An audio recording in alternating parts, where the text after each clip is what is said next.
Welcome to Once Upon Yesterday, the podcast where we dust off the history books and bring the past roaring back to life.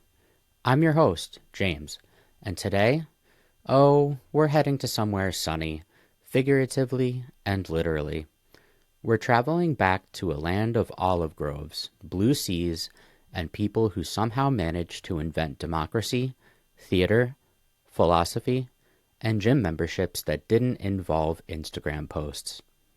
We're talking about the rise of ancient Greece, how a cluster of rocky, sun-baked city-states on the edge of the Mediterranean became one of the most influential civilizations in history. It's a story of warriors, philosophers, sailors, and artists, and yes, a few people in togas who argued about everything. So grab your metaphorical sandals, maybe a shield, and let's step into the marble streets of history. Before we talk about warriors, philosophers, and epic battles, let's talk about the stage they performed on, because geography wasn't just a backdrop for ancient Greece, it was a main character.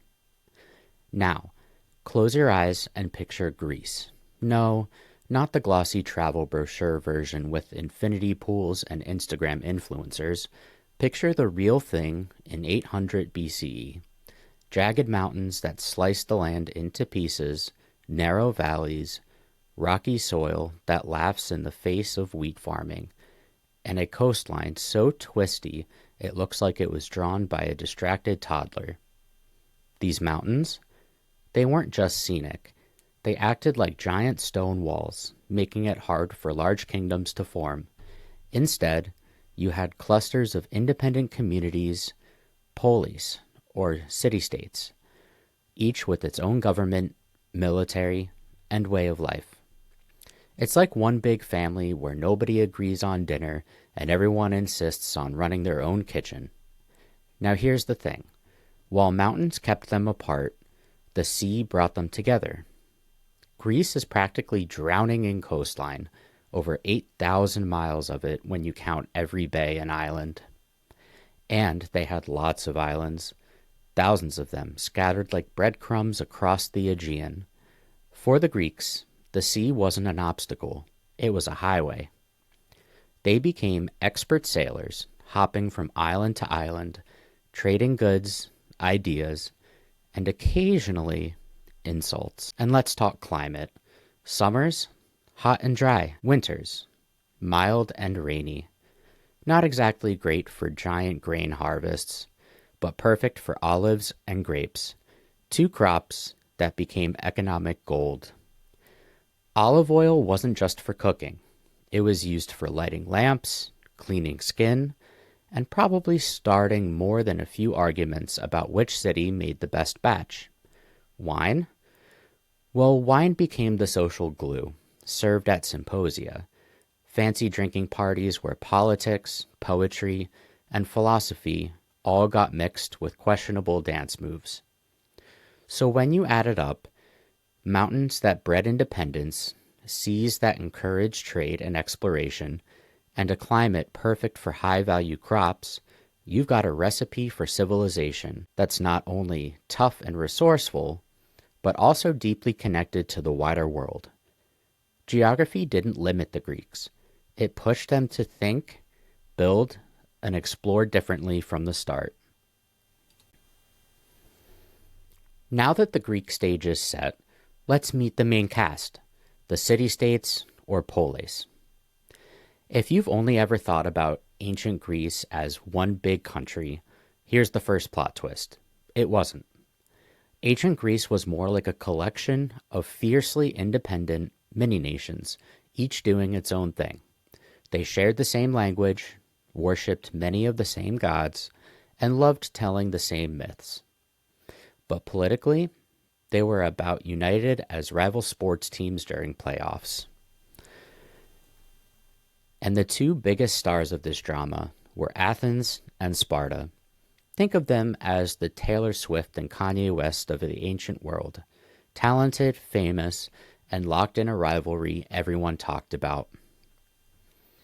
Athens was the cultural powerhouse, Picture a city buzzing with artists sketching in courtyards, philosophers debating in the marketplace, and merchants shouting over each other in the agora.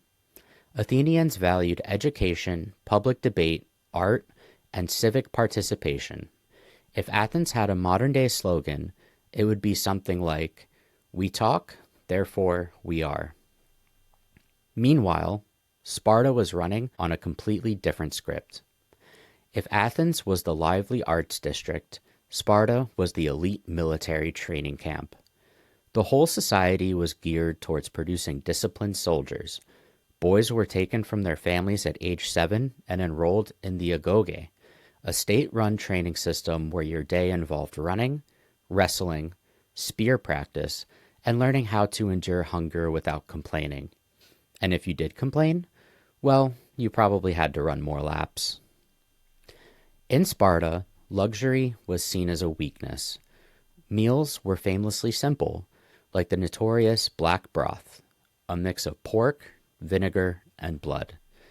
Gourmet food critics did not exist there, for a reason. In Athens, dinner might include olives, figs, and a little wine, often followed by conversation and music. This wasn't just a lifestyle difference. It shaped how they saw the world. Athens believed in diplomacy, innovation, and expanding influence through trade and culture. Sparta believed in discipline and keeping things the same, because if it worked for your ancestors, why change it? But here's the thing. Despite their differences, Athens and Sparta needed each other. When the Persian Empire came knocking, they put aside their snarky comments and fought side by side. Of course, once the immediate danger passed, they went right back to glaring at each other across the Aegean, like neighbors who borrowed a ladder once but still argue about whose tree branches cross the property line. And it wasn't just Athens and Sparta. Other city-states like Corinth, Thebes, or Delphi each had their own specialties: trade hubs, military strength, religious influence, and all of them contributed to this dynamic. Competitive and occasionally volatile Greek world. It was a network of independent minds constantly pushing each other forward and occasionally into battle. By around 800 BCE, the Greek world was facing a bit of a problem. Too many people, not enough farmland. Those rocky hillsides we talked about earlier, beautiful for sunsets, but terrible for growing enough wheat to feed a booming population. So the Greeks did what any ambitious, slightly cramped people might do. They got in their ships and looked for new places to call home. This kicked off what historians called the Age of Colonization, and it turned the Mediterranean into a Greek version of now open signs popping up everywhere. Imagine this: wooden ships with square sails, filled with settlers, supplies, and a healthy dose of hope, heading into the waters where storms, pirates, and unfamiliar coastlines were part of the package deal. They weren't just aimlessly drifting. They had a plan. Each colony was carefully chosen for good harbors, fertile land, and strategic trading spots. Some colonies popped up along the coasts of Asia Minor, modern-day Turkey. Others in southern Italy and Sicily. So many groups moved there that the area became known as Magna Graecia, or Greater Greece. They reached the shores of the Black Sea, established footholds in North Africa, and basically sprinkled Greek culture along every coastline that they touched. Now, these colonies weren't like rebellious teenagers breaking away from home. They stayed tied to their mother city, or metropolis. Think of them as the ancient Greek franchise locations. They shared the same language, religion, and general cultural vibe, but had their own local twist. Corinth might send out colonists who built bustling trade ports, while Sparta's colonies might be more focused on securing resources and allies. And what were they trading? Oh, all sorts of goodies. Olive oil, wine, pottery, and metalwork went out. Grain, timber, and luxury goods like ivory and spices came in. These trade routes didn't just move goods, they moved ideas too. New art styles, technology, and even political concepts flowed in from Egypt, Phoenicia, and the Near East, mixing with Greek traditions to create something entirely new. This expansion turned the Greeks from a collection of regional players into a connected, seafaring culture with influence stretching across the Mediterranean. It is no exaggeration to say that colonization was the launchpad for Greece's rise to power. It gave them the resources, the connections, and the confidence to start thinking bigger. And here's the really fun part. While the colonies helped fuel Greek prosperity, they also set the stage for future conflicts. More land and wealth meant more things to argue about. And if the city-states were good at one thing besides sailing, it was arguing. But before we get into the inevitable drama, we've got to talk about one of Athens' biggest contributions to the world, something that would change politics forever. All right. So by the late 6th century BCE, Athens had been through its share of political drama, rival aristocratic families, occasional tyrants, and more than a few angry mobs. If ancient governments had Yelp reviews, Athens would have read, "Needs reform, too much corruption, would not recommend." But out of that chaos came something brand new. Under leaders like Clisthenes, often called the father of democracy, Athens decided to try an experiment. What if instead of letting a king or a handful of elites make all the decisions, they let the citizens vote directly on laws? Now, before you picture modern ballots and voting booths, pump the brakes. Athenian democracy was what we call a direct democracy. There were no elected representatives to make decisions for you. If you were an eligible citizen, which meant adult, male, free, and born in Athens, you were expected to show up at the ecclesia, the assembly, and vote yourself. It was politics you had to participate in physically. No, I'll just skip this one and watch the Netflix option. Meetings could have thousands of citizens gathered on the Pank's Hill, facing speakers who would argue for or against a proposal. Want to build new warships? Debate it. Want to change the grain tax? Debate it. Want to ostracize someone? Debate that too. Yes, ostracism was a real political tool in Athens. If enough people thought you were dangerous to the democracy, you could literally be voted out of your city for 10 years. No appeal, no unfollow button, just pack your bags. It is worth pointing out that democracy in Athens was far from inclusive. Women, slaves, and foreigners, who actually made up the majority of the population, had no political rights. But for the citizens who could participate, it was groundbreaking. Power wasn't inherited by birth or seized by force. It was granted by the collective will of the people, or at least the people who counted. And here's the thing. The system changed the culture. Being a citizen in Athens wasn't just about paying taxes or obeying laws. It meant being a part of the conversation. Political awareness became part of daily life. Philosophers like Socrates would spend hours in the agora, challenging people to defend their opinions. Playwrights like Aristophanes would make political jokes in front of a huge audience. Even casual gossip could turn into heated debate about foreign policy. Was it messy? Absolutely. Democracy meant long debates, fierce disagreements, and the occasional mob getting out of hand. But it also meant Athens became a place where public life mattered and where ordinary citizens could, at least in theory, help steer the ship of the state. And in doing this, Athens didn't just change their own destiny. They planted an idea that would echo across thousands of years. We are still arguing about democracy today, but those arguments trace their roots back to those noisy, passionate gatherings on a hillside overlooking the Athenian harbor. By the 5th century BCE, Athens wasn't just a political experiment, it was a cultural powerhouse firing on all cylinders. Let's start with theater. Imagine walking into a massive, open-air amphitheater carved into a hillside. The marble seats gleaming in the sunlight, the sea breeze drifting in from the Aegean. You are surrounded by thousands of other spectators, citizens, visitors, maybe a few bored teenagers dragged there by their parents. And you're all here for the latest performance. Plays weren't just entertainment, they were community events, often tied to religious festivals like the Dionysia, honoring Dionysus, the god of wine, and drama, which feels like a perfect pairing. You might see a tragedy by Sophocles, where heroes wrestled with fate and moral choices, or a comedy by Aristophanes, who gleefully poked fun at politicians, philosophers, and basically anyone in the front row.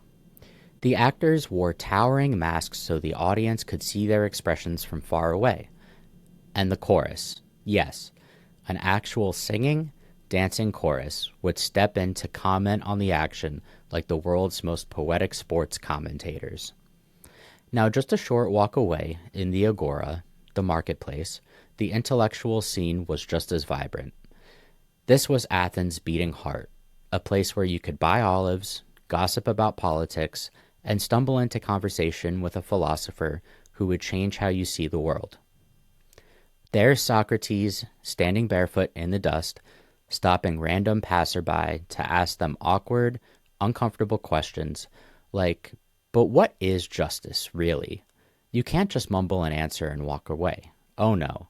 He will follow up, and before you know it, you're questioning your life choices in front of a small crowd.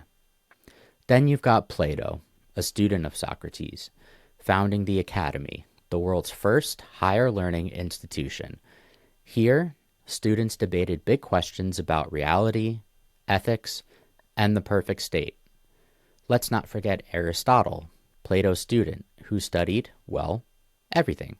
Biology, politics, poetry, astronomy. If it could be observed, Aristotle wanted to write about it. Art and architecture? Off the charts. Skilled sculptors created lifelike statues that still amaze people today, from the graceful curves of the human body to the folds of a chiton. That's a Greek tunic, for those not up on their ancient fashion. The Parthenon, gleaming in white marble atop the Acropolis, stood as a symbol of Athenian pride, a building so perfectly designed that even in ruins, it inspires architects thousands of years later. And here's the thing. This cultural explosion wasn't just for show. It reflected the values of Athens: curiosity, expression, public engagement, and the belief that beauty and thought were worth investing in. Athenian citizens saw culture as public good, something that strengthened the community as much as a fleet of warships or wall around the city. In short, Athens became more than a city. It became an idea, a place where creativity, intellect, and civil life intertwined. And that idea would soon be tested, because on the horizon was a threat so massive it would unite even Athens and Sparta. Yes, we're talking about the Persian Wars. By the early 5th century BCE, the Greeks were doing their thing, arguing, trading, performing plays, and occasionally giving each other dirty looks across the Aegean, when a giant shadow appeared on the horizon, the Persian Empire. Now, if Greece was a scrappy neighborhood of fiercely independent city-states, Persia was the sprawling megacity of the ancient world. Under kings like Darius I and later Xerxes, the Persian Empire stretched from modern-day Turkey all the way to India. They had resources, manpower, and a reputation for swallowing up smaller states like the kid eating popcorn fast without much chewing. The trouble started in 499 BCE with the Ionian Revolt. Greek cities in Asia Minor, tired of Persian rule, decided to rebel. Athens sent ships to help. The revolt failed, but it annoyed Persia in the same way that a mosquito annoys you at 3 a.m. You can ignore it for a bit, but eventually you're going to do something about it. So we have the first invasion. King Darius sent his army to punish Athens. The Persians landed at Marathon, expecting a quick victory. Instead, the Athenians, outnumbered and without Spartan backup, Sparta claimed they had a religious festival, ancient equivalent of, sorry, can't make it, I'm washing my hair, charged across a plain and won a stunning victory. Legend says a messenger named Pheidippides ran from Marathon to Athens, about 26 miles, to deliver the news. Inspiring the modern marathon race, and while that's a nice story, historians debate if he actually dropped dead at the end, or if that's just ancient drama writing at its finest. The second invasion. Darius died, but his son Xerxes wasn't about to let Greece off the hook. He brought an army so massive that some sources, probably exaggerating, claimed it drank rivers dry. Enter the Spartans. Under King Leonidas, 300 Spartan warriors, and several thousand allies who don't get as much movie credit, held the narrow pass at Thermopylae for 3 days against overwhelming odds. Eventually, they were betrayed, surrounded, and killed to the last man. The sacrifice became legendary, a rallying cry for the Greek cause. Meanwhile, Athens evacuated its people and lured the Persian navy into a trap at the Battle of Salamis. In the cramped waters, the smaller, more maneuverable Greek ships rammed and sank the Persian fleet. It was like bringing sports cars into a bumper car ring while the Persians were stuck driving buses. The next year, the Greeks won a decisive land victory at Plataea, effectively ending the Persian threat. For a brief, shining moment, the city-states stood together, Athens, Sparta, and their allies, united by the knowledge that they had beaten the biggest empire on the planet. It was their ancient Avengers Assemble moment. But, just like in the movies, that unity did not last long. The Persian Wars left Greece stronger, richer in confidence, and more certain than ever of its unique place in the world. But they also left behind rivalries. Athens saw itself as the new leader, while Sparta was, let's say, less than thrilled about that idea. Which, spoiler alert, will lead us right into the next big drama. Fresh off their victory against Persia, the Greeks, especially the Athenians, were feeling pretty invincible. You could practically hear the swagger in their sandals. Athens, in particular, looked around at its marble streets and bustling harbor and thought, you know what? We're the main character now. This kicked off what historians call the Golden Age of Athens, roughly between 480 and 404 BCE. Under the leadership of Pericles, Athens poured its war spoils and tribute from allies into building projects, art, and culture. The most famous of these was the Parthenon, a gleaming marble temple dedicated to Athena, sitting proudly atop the Acropolis. To this day, even in ruins, it has the kind of timeless beauty that makes architects cry into their blueprints. But the Golden Age wasn't just about buildings. It was about ideas. Theaters continued to produce groundbreaking plays. Philosophers debated everything from ethics to metaphysics. Historians like Herodotus and Thucydides began writing down events in ways that tried to separate fact from legend. Science, math, and medicine also took leaps forward. Daily life in Athens was equally vibrant. The agora buzzed with merchants selling goods from across the Mediterranean, artists sketching, and citizens debating politics. Sometimes passionately, sometimes loudly, sometimes both. The city became a beacon of innovation, attracting thinkers and artisans from far and wide.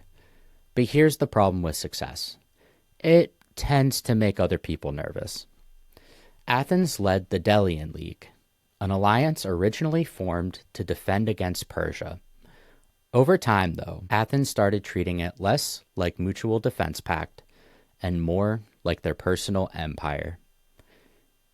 They moved the league's treasury from the island of Delos to Athens. Subtle, right? And it used the funds not just for defense, but for their own grand projects. Sparta, already Athens' rival, was not thrilled about this growing Athenian dominance. Picture a simmering tension that everyone can feel at the dinner table, but no one talks about, until someone knocks over the gravy boat. That moment came in 431 BCE with the outbreak of the Peloponnesian War. This was no quick skirmish. It was a grinding, decades-long conflict between the Athenian-led Delian League and the Spartan-led Peloponnesian League. Athens had a stronger navy, Sparta had a stronger army, and both had stubborn pride. The war dragged on with sieges, naval battles, shifting alliances, and devastating plagues that swept through Athens, killing thousands, including Pericles himself. In the end, Sparta emerged victorious in 404 BC, but it wasn't a hollow win. Both Athens and Sparta were exhausted, their resources drained, their populations weakened. The constant fighting shattered the unity and strength that had carried them through the Persian Wars. And while the city-states licked their wounds, a new power in the north, Macedonia, under kings like Philip II, was quietly getting stronger. The stage was being set for a young man named Alexander to step in and change the Greek world forever. So the Golden Age of Athens, for all its brilliance, was a reminder that even the most dazzling moments in history can be fleeting. One generation's triumph can, in just a few decades, turn another's into a cautionary tale. So there it is, the rise of ancient Greece. From scattered mountain villages to a web of powerful city-states, from cramped, rocky farmland to colonies that dotted the Mediterranean, from family feuds to the creation of democracy, from poetry and philosophy to battles that shaped the ancient world. It's a story of contrasts, art and war, freedom and exclusion, unity and rivalry. The Greeks could unite to face a common threat, then just as quickly turn on each other over pride, over power, and old grudges. Sound familiar? Yeah. Human nature hasn't changed all that much in a couple thousand years. But for all their flaws, the Greeks left behind a legacy that still ripples through our lives. The words we speak, the plays we watch, the architecture we admire, the political systems we argue over. They carry the fingerprints of those sun-baked city-states. And maybe that's the real takeaway. Greatness doesn't come from perfection. It comes from the relentless drive to create, to question, to try something bold, even if you might fail. The Greeks didn't just live in their world. They reshaped it, and in doing so, reshaped ours. So the next time you stand in a voting booth, sit in a theater, or even just debate an idea over coffee, you're part of the conversation that started over 2,000 years ago on a rocky peninsula jutting out into a bright blue sea. Thanks for joining me here on Once Upon the Yesterday. I'm James, reminding you that history isn't just about what happened, it's about what still echoes, if you're willing to listen.